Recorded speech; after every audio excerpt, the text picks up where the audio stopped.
Friends, तुमचं स्वागत आहे माझ्या नवीन ब्लॉगमध्ये. तर हा ब्लॉग संडेचा आहे.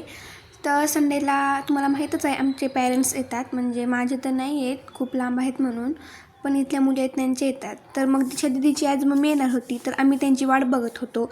आणि नवीन हॉस्टेल आहे, तर म्हणजे रस्ता तर काय, म्हणजे आमचं हॉस्टेल पण सापडत नव्हतं, इकडं खूप लांब आहे. त्यामुळे मग आम्ही काय त्यांना लोकेशन सेंड केलेलं होतं, पण लवकर आमची जे बिल्डिंग आहे हॉस्टेल ते त्यांना सापडतच नव्हतं. तर खिडकीतून आम्ही त्यांची वाट बघत बसलेलो होतो आणि माझी ब्लॉगिंग सुरू होती. मग त्यानंतर प्रतीक्षा आज लवकर उठलेली होती विनाकारणच. तर तिला झोप येत होती, पण कोणी झोपूच देत नव्हतं. सलोनी आजारी असल्यामुळे ती आराम करतच होती.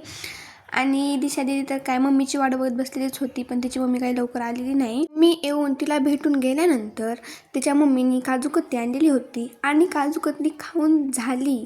त्यानंतर मी त्या काजू कतलीला व्लॉगमध्ये घेतलं, म्हणजे काय खाल्लं संडेचं, काहीतरी खूप दिवसांनी स्वीट्स खाल्लं होतं. काजू कतली आणायला सांगितली होती तिच्या मम्मीला, तर आणली तिच्या मम्मीनी. आणि हे बघा, खाऊन झाल्यानंतर मी तुम्हाला हे दाखवते काजू कतलीचं बॉक्स. आणि त्यानंतर संडे होता, तर जेवण पण खूप लेट लागलेलं होतं. जेवण कोण आल्यानंतर तुम्हाला माहीतच आहे, दुपारचं काय, एकतर मोबाईल बघणे किंवा झोपी जाणे किंवा टाईमपास करणे. मग त्यानंतर दिशा दीदीची मम्मी येऊन गेली जेवण वगैरे झाल्यानंतर. ती पण झोपायलाच घेतली होती असं मला वाटलं. मग मी तिला विचारलं आता काय करणार आहे म्हणून, तिला पण मी चिडून घेत होती. तर ती बोलली थोडा वेळ मोबाईल वगैरे बघेन.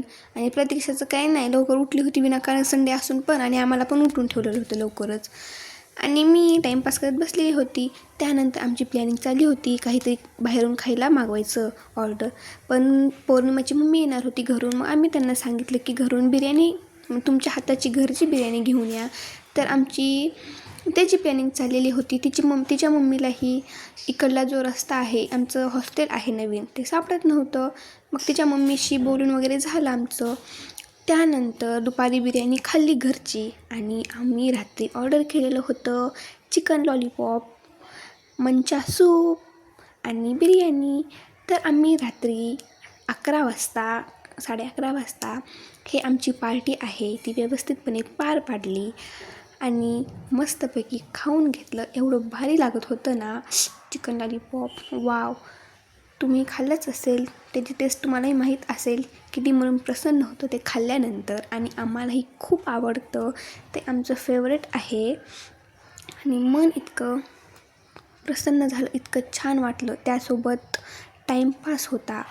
ते बाहेर रात्रीचा एवढा मोठा पाऊस पडत होता आणि आम्ही रूममध्ये हॉस्टेलमध्ये इतकं मस्त lollipop, chicken lollipop, manchow soup, timepass, biryani, wow! आणि प्लस घरची बिर्याणी होती, ऑर्डर केलेली बिर्याणी होती. इतकं मस्त वाटलं ना. तुम्हीही ट्राय करा एकदा. बाय बाय, भेटूया सेकंड व्लॉगमध्ये. थँक्यू.